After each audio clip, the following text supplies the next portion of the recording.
على أشرف الأنبياء والمرسلين سيدنا ونبينا وشفيع ذنوبنا أبي القاسم محمد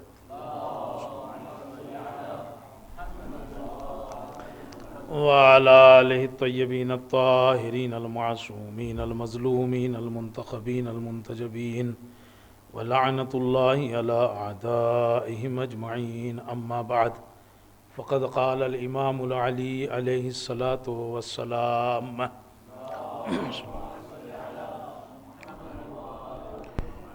الدعاء يدفع البلاء النازل وما لم ينزل. صلوات پڑھ دے محمد اور آل محمد پر. شب ولادت امام علی رضا علیہ الصلوۃ والسلام صلی اللہ علیہ وسلم. آپ سب کو مبارکباد پیش کرتا ہوں اور ہم سب مبارکباد پیش کرتے ہیں امام زمانہ عجل اللہ تعالی فرجہ الشریف کی خدمت میں. اللہم صلی علی محمد وآل محمد. آج کل جو حالات ہیں اور جس طرح سے خوف کا ماحول ہے اور ایک ڈر بیٹھا ہوا ہے، کوئی بھی اندر سے مطمئن نہیں ہے. ہر آدمی خوف زدہ ہے، کب کیا ہو جائے. اور کبھی کبھی بیچ میں تھوڑا سا اطمینان ہوتا ہے تو کبھی پھر بات وہیں پہنچ جاتی ہے جہاں سے آئی تھی. ابھی دوسرا فیز بتاتے ہیں، مجھے لگتا ہے وہ تیسرا چوتھا نہ چکر ہو جائے کچھ. بہرحال اللہ اپنا رحم کرے گا، لیکن اس خوف اور اس ڈر کو اطمینان میں بدلنے کے لیے اور اس مشکل کے دور ہونے کے لیے 3 چیزوں کا ذہن میں رکھنا بہت ضروری ہے. میں آج بہت لمبی بات بھی نہیں کروں گا، بس یہی موضوع بھی ہوگا میرا. 3 باتوں کا ذہن میں رکھنا بہت ضروری ہے اگر آدمی کو اس ڈر خوف سے نجات جو ہے وہ چاہیے. اس کا دل مطمئن اگر ہو گیا، وہ طاقتور اگر ہو گیا، تو پھر اس کا حملہ خود بخود کمزور ہو جائے گا. پہلی چیز جو ہمیں دھیان میں رکھنا ہے وہ ہے دعا. پہلی چیز ہے دعا، یعنی خدا کو یاد رکھنا. کتنی بھی بڑی مشکل ہو، کتنی بھی بڑی بیماری ہو، اس کا پہلا علاج جو ہے وہ دعا ہے. اللہ سے اس مشکل کے حل کی جو ہے وہ دعا کرنا. اور خاص طور سے جب ایسی بلائیں آتی ہیں جو عمومی ہوں، جو سب کے لیے ہوں. آیت اللہ بہجت کہتے تھے کہ جب نجف میں کبھی اس قسم کی کوئی بلا آتی تھی تو لوگ مسجد اور امام باڑوں میں تو دعا کرتے ہی تھے، اس کے علاوہ بازاروں میں بھی بیٹھ کے دعا کرتے تھے. یعنی ہر جگہ ایک دعا کا ایک ماحول جو ہے وہ بن جاتا تھا. ایسی جب کوئی بلا، عام بلا جو ہے وہ جب نازل ہوتی تھی. تو پہلی چیز جو ہے وہ ذہن میں کیا رکھنا ہے ہمیں، وہ ہے دعا. اللہ سے اس مشکل کا حل جو ہے چاہنا. دعا کا وزن جو ہے وہ بہت زیادہ ہوتا ہے، وہ بڑی قیمتی ہے، اس کا وزن بہت ہوتا ہے دعا کا. ایک عورت اپنے محلے کے دکاندار کے پاس گئی اور اس نے کہا کہ میرا شوہر بیمار ہے، مجھے گھر میں بچے جو ہیں وہ میرے بھوکے ہیں، ان کے کھانے کے لیے کچھ چاہیے، تو مجھے کچھ دے دو. تو اس دکاندار نے انسنی کر دی اور کہا کہ نکل جاؤ تم یہاں سے. اس نے پھر کہا کہ میں ویسے ہی نہیں مانگ رہی ہوں، میرا شوہر چونکہ بیمار ہے، جب وہ صحیح ہو جائے گا اور مجھے پیسے مل جائیں گے، پہلی فرصت میں میں تمہیں دے دوں گی، مجھے ادھار چاہیے، میں ایسے نہیں مانگ رہی ہوں. اس نے کہا نہیں میں ادھار نہیں دیتا، تم دکان سے نکل جاؤ. ایک اور گراہک کسٹمر وہیں کھڑا تھا، اس نے کہا کہ دکان والے سے کہ نہیں تم پریشان نہ ہو، اسے جو چاہیے وہ دے دو، اس کا جو پیسہ ہے وہ میں ادا کر دوں گا۔ اب دکاندار کو یہ بات ذرا لگی، چونکہ ابھی کہ سامنے والا کہہ رہا ہے میں دے رہا ہوں، تو اس نے کہا ہاں تم رہنے دو، میں خود ہی دے دوں گا۔ اور ایک مرتبہ اس حقارت کے ساتھ توہین آمیز لہجے میں اس عورت سے کہا لاؤ اپنی لسٹ نکالو، کیا چاہیے تمہیں، اور ترازو میں رکھ دو، اس کے برابر جتنا آئے گا میں تمہیں دے دوں گا۔ سمجھ رہے ہیں آپ؟ تو ایک لسٹ جو ہے وہ کتنے بڑے کاغذ پہ آئے گی، اس کا کتنا بڑا وزن ہو سکتا ہے۔ تو اس نے یہ توہین کی گویا کہ تم ایک لسٹ پہ لکھ کے دے دو اور پلڑے میں رکھ دو اس ترازو کے، جتنا اس کا وزن ہوگا اس کے وزن کے برابر چیزیں چڑھیں گی، میں دے دوں گا۔ کہتے ہیں کہ عورت نے ایک مرتبہ اپنا بیگ نکالا اور اس بیگ میں سے اس نے ایک پرچہ نکالا، اس پرچے کے اوپر کچھ لکھا اور اس پرچے کو اٹھا کے ترازو کا جو ایک پلڑا تھا اس میں رکھ دیا۔ کہتے ہیں کہ جیسے ہی ترازو کے پلڑے میں وہ پرچہ رکھا تو وہ پلڑا جھک گیا، پلڑا جو ہے وہ جھک گیا۔ دکاندار کو بڑا تعجب ہوا کہ اتنے سے کاغذ سے یہ پلڑا کیسے جھک گیا، اور اب اس نے چیزیں رکھنا شروع کی اس کے اوپر، چیزیں رکھتا گیا، کافی چیزیں رکھی، تب جا کے وہ پلڑا جو ہے وہ برابر ہوا۔ اس نے عورت سے کہا اٹھا لو، عورت نے ان چیزوں کو اٹھایا، وہ نکلنے لگی تو اس نے سوچا یہ پرچہ تو اٹھاؤں میں، دیکھوں تو صحیح اس نے لکھا کیا ہے اس کے اندر، کہ کتنے سے پرچے کا اتنا وزن کہ اتنی چیزیں جو ہیں وہ اس کے برابر جو ہیں وہ ہو گئیں۔ اب جو پرچہ اٹھایا تو اس کے اندر لکھا ہوا تھا پروردگار تو میری ضرورتوں کو جانتا ہے، تو ہی میری ضرورتوں کو پورا کرنے والا ہے، یعنی تو ہی جانتا ہے میری کتنی ضرورت ہے، مجھے کیا چاہیے۔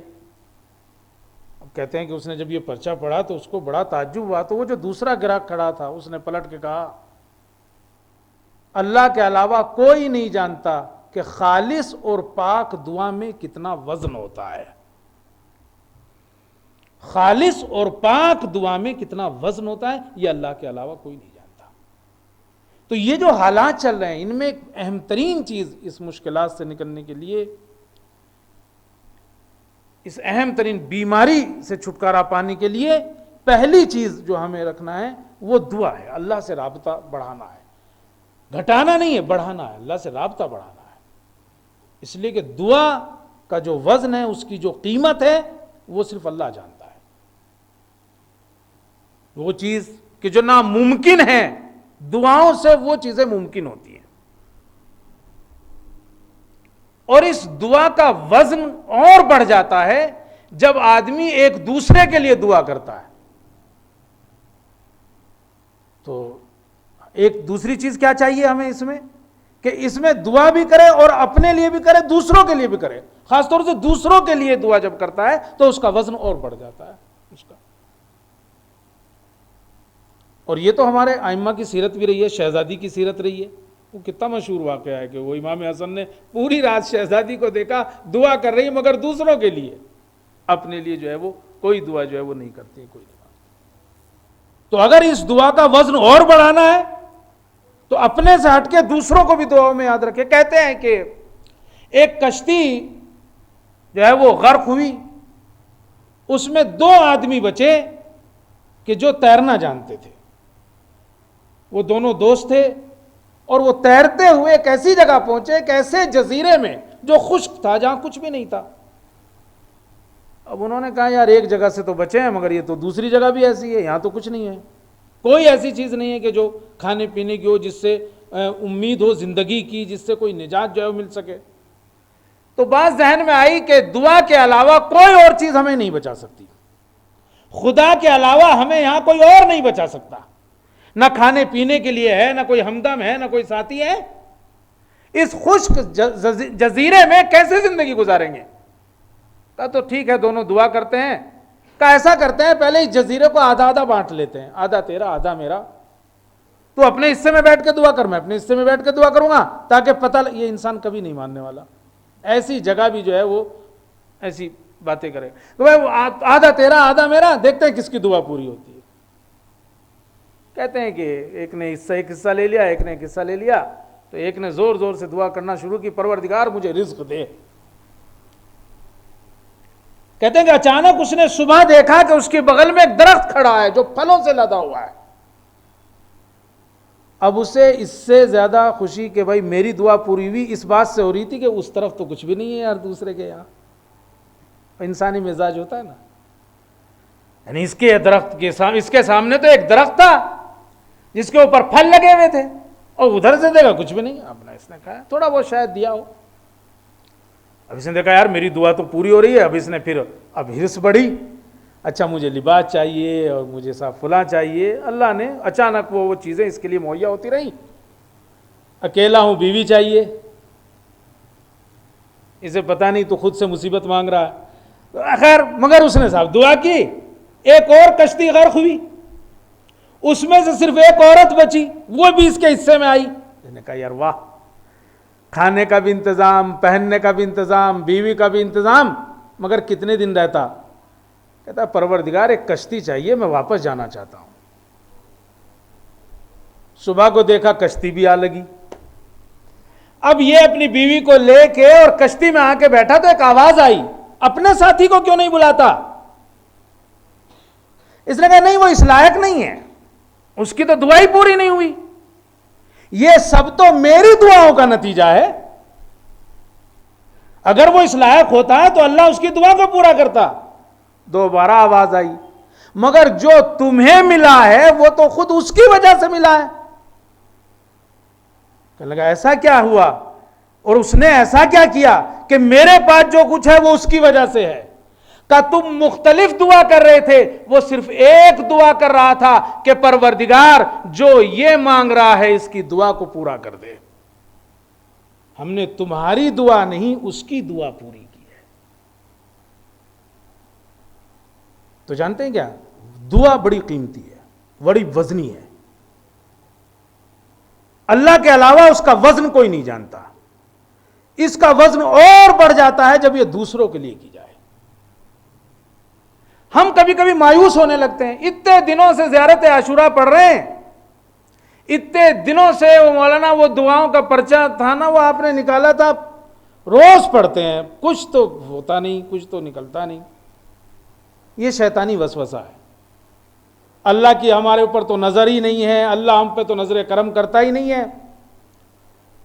یاد رکھیے یہی تو وہ امتحان کی گھڑی ہے اور یہ تو موقع ہوتا ہے.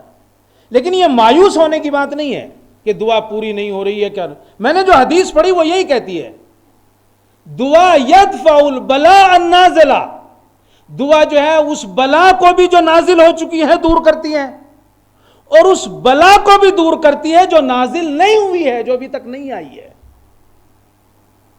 تو یہ جو ہم دعا کر رہے ہیں اس سے مایوس نہیں ہونا کہ صاحب لمبے اتنے دنوں سے دعا کریں کوئی فائدہ تو نہیں ہوا. ہاں وہ جو بلا آنے والی ہے اللہ اسے ہو سکتا ہے ہم سے دور کر رہا ہے, اور یہ مایوس تو ہونے کی بات ہی نہیں ہے. اور یہ کہنا کہ اللہ کی توجہ نہیں ہے یہ تو ہو ہی نہیں سکتا. اگر ہم دعا کر رہے ہیں تو یہ خود اللہ کا ایک کرم ہے. ایک آدمی ہر وقت صبح شام دن رات یا اللہ یا اللہ یا اللہ کرتا رہتا تھا, شیطان کو اچھا نہیں لگا. اسے کہاں اچھی لگے گی یہ بات؟ اس نے کہا کوئی وسوسہ کیا جائے اس کے دل میں اور اسے اس راستے سے ہٹایا جائے. لہٰذا وہ اس کے پاس گیا اور کہا ارے کب سے اللہ اللہ چیختا رہتا ہے, کبھی ایک مرتبہ جواب بھی سنا کہ اس نے کہا ہو لبیک؟ اس کا مطلب تو صاف ہے کہ اللہ کی تیرے اوپر کوئی نظر ہے ہی نہیں, وہ تو تیرے اوپر توجہ ہی نہیں کرتا. بات بیٹھ گئی. شیطان کی ایک بار کی بیٹھ جاتی ہے, مولوی کا گلا سوکھ جاتا ہے مگر نہیں سنی جاتی. تو اب یہ اس نے کہا کہ اللہ اللہ کر کے بھائی تو نے اتنا کہا کہ ایک بار بھی تو لبیک سنتا اگر توجہ ہوتی. بات بیٹھ گئی ذہن میں, سب کچھ چھوڑ دیا. جناب خضر خام میں آئے, یہ کیا اور کیا کرتا؟ کب سے اللہ اللہ کر رہا ہوں کبھی تو لبیک نہیں سنی, اس کا مطلب تو ہے کہ توجہ ہی نہیں ہے. جناب خضر نے کہا کہ اللہ نے مجھے الہام کیا اور کہا کہ میں تم سے کہوں کہ تمہارا یہ اللہ اللہ کرنا ہی تو ہمارا لبیک ہے. تمہارا یہ اللہ اللہ کرنا ہی تو ہمارا لبیک ہے. اگر ہم تمہیں توفیق نہ دیتے تو تم یہ بھی نہ کر سکتے. اور ایک بڑا پیارا جملہ کہا کہ اللہ نے فرعون کو ساری سہولتیں دیں تاکہ وہ اس کی آواز نہ سن سکے. اللہ نے فرعون کو ساری سہولتیں، سارا آرام دے دیا تاکہ اس کی آواز نہ سن سکے. تو اگر وہ بار بار یہ آواز سننا پسند کر رہا ہے تو اس سے بڑی خوش نصیبی کیا ہوگی. صلوات پڑھ دے محمد اور آل محمد پر.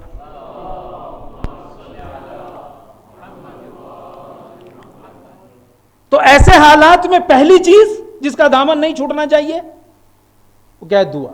اس کو بڑھایا جائے، اس کو عمومی کیا جائے، اجتماع میں پڑھی جائے.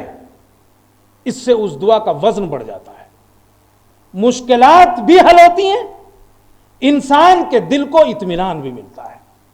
دوسری چیز جو ہے وہ ہے دوا، علاج، ڈاکٹر. کہیں نہیں کہا گیا ہے کہ دعا کر کے بس بیٹھ جاؤ، علاج نہ کرو. نہیں، بالکل نہیں. دعا اور دعا کے ساتھ کیا کہا گیا؟ دوا، علاج، ڈاکٹر، ان سب کی طرف رجوع کرنا. آپ اگر دیکھو بڑی اہمیت ہے طب کی، بڑی اہمیت ہے طب کی. مامون کے زمانے میں علی بن حسین واقدی ایک عالم تھے، بزرگ.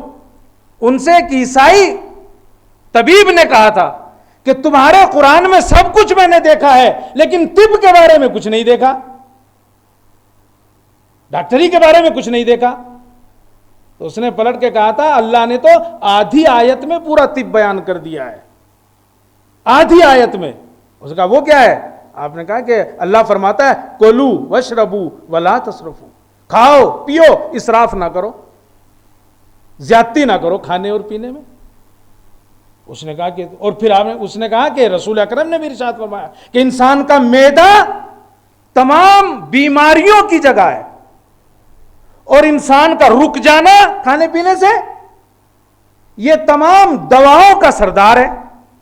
اور بدن کو جس صحیح چیز کی عادت تم نے ڈلوا دی ہے اسے اس سے نہ روکو. بدن کو جس صحیح چیز کی عادت پڑ گئی ہے اس سے نہ روکو. تو کہا یہ تو رسول اکرم نے بھی فرمایا اور قرآن میں. تو اس نے پلٹ کے کہا کہ یہ تو ساری طب اس کے اندر جو ہے وہ جمع ہو گئی ہے. تو دوسری اہم چیز دعا کے ساتھ ساتھ دوا. دوا دو راستوں پہ آپ جا سکتے ہو. احتیاط، پریکوشن جسے آپ کہتے ہو، احتیاط. یہ تو کہتے ہیں کہ دوا سے بھی بڑھیا چیز ہے احتیاط. آدمی جو ہے وہ ہر چیز میں، کھانے پینے میں اور دوسری چیزوں میں جو ہے وہ احتیاط رکھ رہا ہے. جیسے آج کل جو ہے وہ کہا گیا ہے کہ آپ ڈسٹینس بنائیے، ماسک لگائیے. اچھا، میں جب ماسک کی بات آ رہی تو میں نے کہا ہم تو لگا لیں گے، یہ عورتیں جو خوشحالی میں آئیں گی انہیں کیا فائدہ ہوگا ماسک لگانے کا؟ کیونکہ ان کا تو سب تو جو گھر سے گھنٹوں سے جھنجھٹ چل رہا تھا وہ تو یہاں کے سب تو فیل ہو گیا. لیکن مردوں میں بھی کم نہیں ہے آج کل لگانے کا چکر. ہاں، یہ بھی بھول جاؤ آپ. راستہ تو ہم نے آدھا ان کا اپنا ہی لیا ہے. تو ایک ہے احتیاط دوا میں، اسلام نے اس کی پوری بھرپور دوا کے لیے کہا اور اس میں احتیاط کو بھی جو ہے وہ کہا ہے. رسول اکرم کے زمانے میں ایک غیر عرب بادشاہ تھا، اس نے ایک ڈاکٹر جو ہے وہ مدینے بھیجا. طبیب، وہ طبیب کہتے تھے اس زمانے میں، طب سے ہے. ایک ڈاکٹر جو ہے وہ مدینے بھیجا کہ بھائی وہاں کے لوگوں کا علاج کرو. رسول اکرم کے پاس بھیجا ایک ڈاکٹر. 1 سال مدینے میں رہا، اس کے پاس کوئی علاج ہی کرانے نہ آیا. وہ رسول اکرم کے پاس آیا اور اس نے شکایت کی، یا رسول اللہ میرا تو آنے کا مقصد ہی ختم ہو گیا. مجھے تو بھیجا اس لیے گیا تھا کہ میں مدینے آؤں، آپ کے جو ساتھی ہیں جو مریض ہو ان کا علاج کروں. یہاں تو کوئی مریض ہی نہیں ہوتا. تو آپ نے پلٹ کے کہا کہ یہاں کی جو قوم ہے نا، اس کی ایک عادت ہے، یہ تب کھاتی ہے جب اسے بھوک لگتی ہے. یہ اس وقت کھاتی ہے جب اسے بھوک لگتی ہے، اور یہ اس وقت ہاتھ کھینچ لیتی ہے جب اسے ابھی بھوک ہوتی ہے. یعنی پورا پیٹ یہاں تک نہیں بھرتا کہ ڈرائیور کی جگہ بھی خالی نہ رہے. ہاتھ کو جو ہے وہ پیٹ پورا بھرنے سے پہلے جو ہے وہ کھینچ لیتی ہے. تو اس نے پلٹ کے کہا بس ان کے بیمار نہ ہونے کی اہم وجہ یہی ہے کہ یہ اس میں احتیاط سے کام لیتے ہیں. تو کیا چیز ہوئی؟ دوا میں اگر آپ جاؤ تو ایک طرف احتیاط، دوسری طرف وہ دوا والا مسئلہ ہے کہ دوا بہت ضروری ہے، ڈاکٹر کی سے رجوع کرنا ایسے حالات میں ضروری ہے، صرف دعائیں نہیں رہ سکتی کہ صرف دعا کے اوپر آدمی جو ہے وہ بھروسہ کرے۔ چھٹے امام فرماتے ہیں کہ نبیوں میں سے ایک نبی بیمار ہو گئے، انہوں نے خود سے کہا کہ میں دوا نہیں کروں گا، میں نہیں دوا لوں گا، جس نے بیمار کیا ہے وہی شفا دے، میں نہیں دوا لوں گا۔ وہی آئی، تم دوا نہیں لو گے، علاج نہیں کرو گے، ہم شفا نہیں دیں گے، اس لیے کہ اس دوا میں شفا بھی تو ہم نے ہی رکھی ہے، اس دوا میں شفا بھی تو ہم نے ہی رکھی ہے، لہذا پہلی چیز دعا، دوسری چیز دوا، احتیاط اور دوا، ڈاکٹر کے پاس جو ہے وہ جانا۔ آپ اگر دیکھو رسول اکرم نے ارشاد فرمایا کہ پروردگار عالم نے ہر بیماری کو پیدا کرنے سے پہلے اس کا علاج پیدا کیا ہے، اس کی دوا جو ہے وہ پیدا کی ہے۔ آپ نے کہا علاج کرو، اب کی حدیث ہے، حتیٰ کہ اس وقت جو ڈاکٹر ہوتے تھے وہ یہودی یا عیسائی ہوا کرتے تھے، لیکن کبھی آپ نے نہیں کہا کہ بھئی وہاں مت جاؤ۔ ہمیشہ ایک یہودی ڈاکٹر مر گیا، لوگوں نے آ کے کہا یا رسول اللہ وہ فلاں ڈاکٹر تھا وہ مر گیا، طبیب۔ رسول اکرم نے بڑا افسوس کیا، تو جو لوگ کھڑے تھے انہوں نے کہا وہ تو مرنے والا یہودی تھا، تو آپ نے پلٹ کے کہا تم نے کہا تو ہے نا کہ وہ طبیب تھا، یعنی کہ اس کا ایک رسپیکٹ کرنی۔ آپ دیکھو امام علی کو ضربت لگی، بلایا گیا کہ نہیں طبیب کو؟ میں یہ نہیں کہہ رہا ہوں کس نے بلایا، ہاں یہ مت کہنا امام حسن نے یا امام حسین نے یا امام علی نے، یہ بات واضح نہیں ہے، اس میں بڑا اختلاف ہے، لیکن طبیب آیا کہ نہیں آیا؟ اگر انہوں نے بلانے کو نہ بھی کہا ہو تو بلانے کو منع بھی تو نہیں کیا، طبیب آیا، اس نے دیکھا بھی، مشورہ بھی دیا۔ اور آپ اگر اسی طرح آگے چلتے جاؤ، چھٹے امام کا زمانہ لے لیجئے، یا چاہے بنی امیہ کا پھر زمانہ ہو، بنی عباس کا زمانہ ہو، ائمہ علیہ السلام نے ہمیشہ جو ہے وہ یہ تاکید کی۔ امام رضا کا تو رسالۃ الذہبیہ ہے، آپ نے مامون کو پورا خط لکھا ہے دوائیوں کے سلسلے سے۔ تو دعا پہ نہیں رکنا ہے، دعا کے بعد دوا پہ آنا ہے۔ ائمہ علیہ السلام کے زمانے میں ایسے بہت سے واقعات ہمیں ملیں گے۔ 11ویں امام کا واقعہ ملتا ہے کہ آپ نے ایک رگ کاٹنے والے کو بلایا، رگ کھولنے والے کو۔ اس زمانے میں جیسے آج کل وہ حجامت نہیں ہوتی ہے، وہ کراتے ہیں وہ لگا کے، کپنگ کیا کہتے ہیں اس کو، اور اس کے علاوہ جو ہے وہ رگ کوئی کھولتے تھے، وہ پریشر جو ہوتا تھا وہ کم ہو جاتا تھا، انسان کا خون جو ہے وہ صاف ہو جاتا تھا، اسے فسد کہتے تھے۔ کہتے ہیں امام نے ایک کو بلوایا، رگ زن کو، جو رگ جو ہے وہ کاٹنے والا تھا، ظہر کے وقت اسے بلایا اور کہا کہ فلاں رگ جو ہے وہ میری کاٹو، کھولو اس کو۔ وہ کہتے ہیں مجھے بڑا تعجب ہوا کہ ایک تو خود آپ کہہ رہے ہیں کہ یہ رگ کھولو، دوسرے کے ظہر کے وقت کہہ رہے ہیں کہ جو وقت نہیں ہے کہ رگ کھولنے کا۔ یہ واقعہ میں اس لیے بھی سنا رہا ہوں کہ ائمہ معصومین علیہ السلام خود اپنی جگہ طبیب تھے، لیکن کبھی آپ نے یہ نہیں کہا کہ صاحب ان کی طرف رجوع نہ کرو یا بس اللہ اللہ کر لو اور دوا اور احتیاط اور یہ ساری چیزیں چھوڑ دو، نہیں، یہ دوسرا مرحلہ ہے۔ تو کہتے ہیں کہ میں نے وہ کاٹ دیا بہرحال رگ کو، آپ نے کہا بند کر دو، پھر کہا یہی ٹھہرنا، جانا مت۔ کہتے ہیں کہ پھر آپ نے رات جب ہوئی تو پھر بلایا کہ کھولو اس کو، کہا میں نے کھولا، آپ نے کہا پھر بند کر دو، کہا یہی رکنا۔ آدھی رات ہوئی پھر بلایا، کہا کھولو، کہا اب جو میں نے کھولا تو نمک کی طرح پانی نکلا، اس میں سے سفید پانی نکلا، آپ نے کہا بند کر دو۔ اور پھر صبح کو خادم سے کہا کہ اسے 3 درہم دو اور اس سے جانے کو کہو۔ کہتے ہیں کہ مجھے تعجب ہو رہا تھا، خود نے رگ بتائی، اس وقت بتایا اس رگ کو کھولنا کہ جو رگ کھولنے کا وقت نہیں ہے۔ تو میرے کچھ سمجھ میں اس وقت کا جو بہترین طبیب تھا بختوشا، اس کے پاس گیا میں، ماہر طبیب، اسے واقعہ بتایا، اس نے کہا مجھے بھی نہیں پتا، میں نے بھی کبھی آج تک یہ سب نہیں سنا اور نہ کہیں پڑھا، ہاں میں تمہیں ایک عیسائی عالم کا پتہ دیتا ہوں جو ایران میں ہے، اگر پتہ کرنا ہے تو وہاں جاؤ۔ یہ کہتا ہے میں بصرے سے کشتی لی اہواز پہنچا، اہواز سے شیراز پہنچا، اس عالم کو ڈھونڈا، اس عالم کو واقعہ بتایا، اس نے کہا مجھے 2 دن کی مہلت دو. کہا جب مہلت مکمل ہو گئی میں اس کے پاس گیا تو اس نے مجھے کہا کہ میں نے کتابوں میں پڑھا ہے کہ جناب عیسیٰ نے اپنی پوری زندگی میں 1 مرتبہ صرف ایسا کیا تھا. یعنی یہ طریقہ جناب عیسیٰ نے 1 مرتبہ اپنی زندگی میں اپنایا تھا. تو دوسری اہم چیز ہے دوا، لیکن اس میں وہی نقطہ خاص ذہن میں رکھنا ہے کہ دوا میں بھی جو شفا ہے وہ اللہ کی ہے، دوا خود سے کچھ نہیں ہے.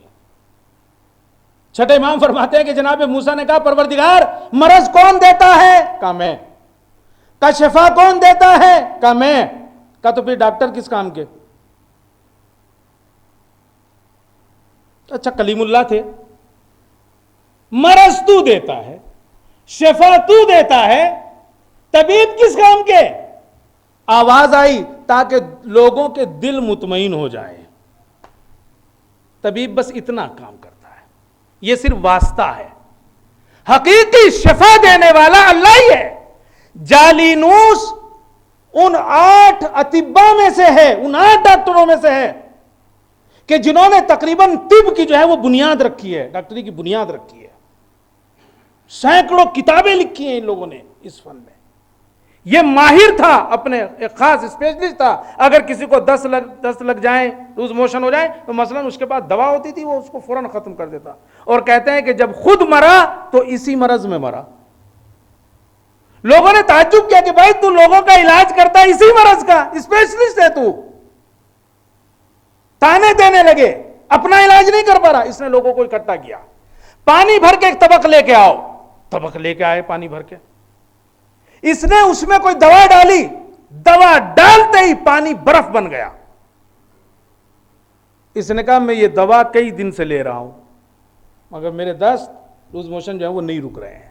اور پھر اس نے پلٹ کے کہا قضاء و امر الہی کے سامنے نہ تجربہ کام دیتا ہے نہ انسان کا علم کام دیتا ہے. اور دوا تو صرف ہم دیتے ہیں، اس دوا میں شفا اللہ دیتا ہے. صلوات پڑھ دے محمد اور آل محمد.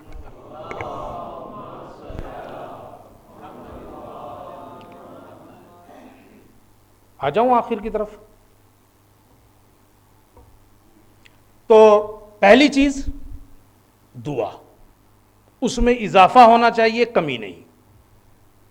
دوسری چیز دوا، وہ بھی ضروری ہے اس کے ساتھ ساتھ. اور یہ ذہن میں رکھتے ہوئے کہ اس میں بھی جو شفا دی ہے وہ اللہ نے دی ہے. تیسری چیز اور آخری بات وہ ہے توسل. دعا، دوا، توسل. ائمہ علیہ السلام سے آپ کسی سے بھی توسل کر لو، وہ حاضر و ناظر ہیں، وہ ہر چیز سمجھتے ہیں. اللہ نے انہیں یہ پاور، یہ طاقت، یہ سب کچھ دیا ہے اس لیے کہ وہ اللہ سے سب سے زیادہ نزدیک ہے. اور آج جس امام کی ولادت ہے ان کا نام ہی رضا ہے. رضا ہونے کی ایک وجہ یہ بتائی جاتی ہے کہ اللہ ان سے راضی ہے. اس لیے رضا کہا جاتا ہے کہ اللہ ان سے راضی ہے.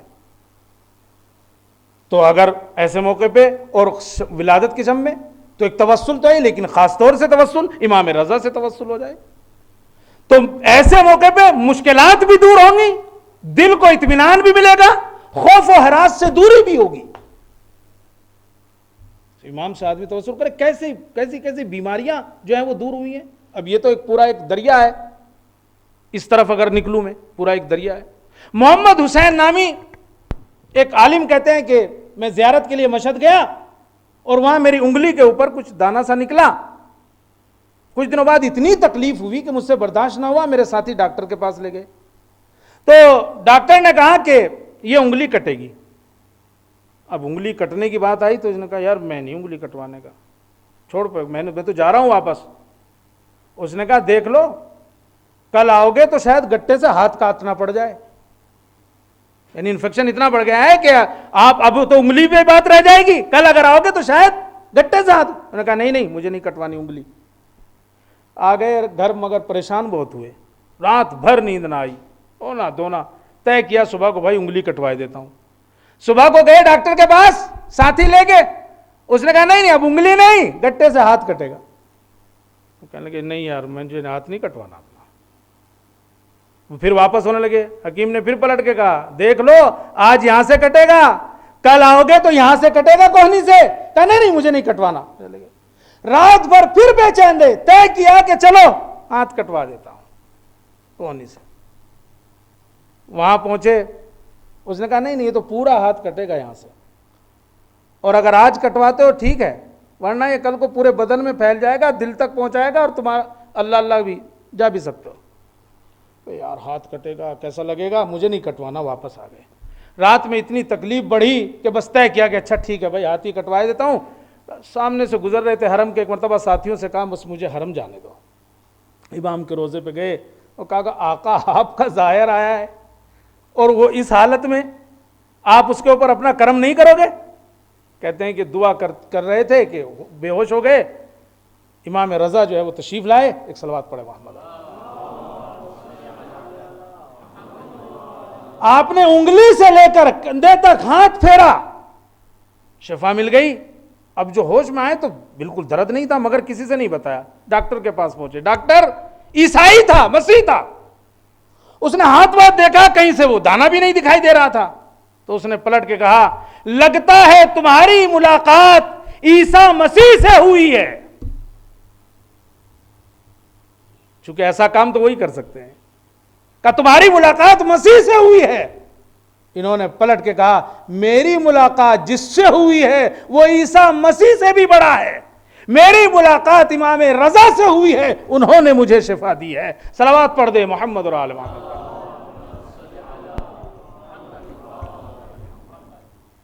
تو تیسری چیز کیا ہے؟ توسل. اور خاص طور سے آج تو توسل کی شب ہے, عیدی مانگنے کی رات ہے. اور ایسے حالات میں, ایسی بیماری کے موقع پر, ابھی آدمی تو دوسری دعا تو کچھ اور سمجھ میں آتی بھی نہیں اس کے علاوہ, اور وہاں جو بھی مشکل ہوگی, جو بھی ناممکن چیز ہوگی وہ ممکن ہو جائے گی. آخری بات کہہ کے بات ختم کرتا ہوں. آیت اللہ وحید خراسانی آج بھی زندہ ہیں, مرجع وقت ہیں, 7 مراجع میں سے ہیں.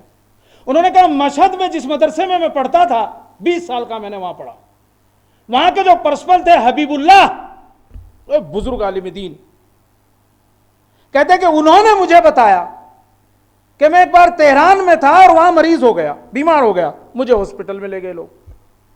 2-4 دن گزرے کا ایک دن میں نے امام کے روزے کی طرف رخ کیا. تہران میں تھا, امام کے روزے کی طرف رخ کیا اور کہا سرکار 40 سال لگاتار سردی ہو یا گرمی میں نے آپ کے صحن میں کھڑے ہو کر نماز شب پڑھی ہے اور نوافل پڑھے ہیں, اور پھر آپ کی زیارت کے لیے اندر جاتا تھا. پہلے صحن میں سردی ہو یا گرمی نماز پڑھتا تھا, پھر اندر جاتا تھا زیارت کے لیے. اور آج میں مریض ہوں, کیا میرے اوپر نظر کرم نہیں کریں گے؟ کہتے ہیں کہ اتنا میں نے کہا اور اچانک میں ایک بڑے سے باغ میں تھا اور وہاں امام بھی موجود تھے. کہتے ہیں امام نے ایک پھول توڑا اور کہا مجھے دیا, اور کہا میں نے سونگا, کہا جیسے ہی سونگا مجھے شفا مل گئی. اور اب کہتے ہیں اس سے بھی تعجب کی بات یہ ہے کہ جس ہاتھ میں امام نے مجھے پھول دیا تھا اس کے بعد میرے پاس چاہے کیسا ہی صعب العلاج مریض کیوں نہ آ جائے, میں اس کے سر پر ہاتھ پھیرتا تھا, اسے بھی شفا مل جاتی تھی. یعنی مجھے تو شفا ملی ہی تھی, لیکن جس ہاتھ میں امام نے پھول دیا تھا اسے بھی اگر کسی کے اوپر پھیرتا تھا تو اسے بھی شفا مل جاتی تھی. تو آپ جانتے 3 چیزیں میں نے آپ کی خدمت میں رکھی. پہلی چیز دعا, دوسری چیز دوا, تیسری چیز توسل. اگر دل کو اطمینان دلانا ہے, اگر اس مشکل وقت سے باہر نکلنا ہے, دل کو مضبوط رکھنا ہے, تو ہمیں ان 3 چیزوں پر زیادہ سے زیادہ جو ہے وہ توجہ دینی پڑے گی. اور خود آج کی شب کے لیے جو وسیلہ ہے, کہتے ہیں کہ اگر امام جواد کا وسیلہ جو ہے وہ امام رضا کو دیتے ہیں تو پھر کوئی دعا رد نہیں ہوتی. کہتے ہیں کہ امام جواد کا وسیلہ دے کے جو ہے وہ دعا مانگے. اور میں تو ایک بات اور اس میں جوڑ دینا چاہتا ہوں صرف امام جواد نہیں، شہزادی معصومہ قم کا واسطہ دے کے اگر آدمی دعا مانگتا ہے امام کی بارگاہ میں تو مجھے پورا یقین ہے کہ وہ دعا جو ہے وہ رد نہیں ہوگی، اور دعا آنے والی جو بلا نازل ہو چکی ہے اسے بھی دور کرتی ہے، اور جو بلا آنے والی ہے ابھی آئی نہیں اس کو بھی جو ہے وہ دور کرتی ہے۔ لہٰذا میں بارگاہ خداوندی میں دست بدعا ہوں کہ پروردگار تجھے آج کی اس شب کا واسطہ، اور خود امام رضا علیہ السلام سے بھی متوسل ہوتا ہوں کہ آقا آپ کو امام جواد کا واسطہ، آپ کو آپ کی بہن شہزادی فاطمہ معصومہ قم کا واسطہ، آپ جو ہے بارگاہ خداوندی میں ہم سب کے لیے دست بدعا ہوئی ہے کہ پروردگار ہمیں اس مشکل وقت سے جو ہے وہ باہر نکالے، اور تمام شیعان اہل بیت، محبان اہل بیت کو اس بیماری سے جو ہے وہ محفوظ رکھے۔ ان اللہ و ملائکتہ یصلون علی النبی یا ایھا الذین آمنوا صلوا علیہ وسلموا تسلیما۔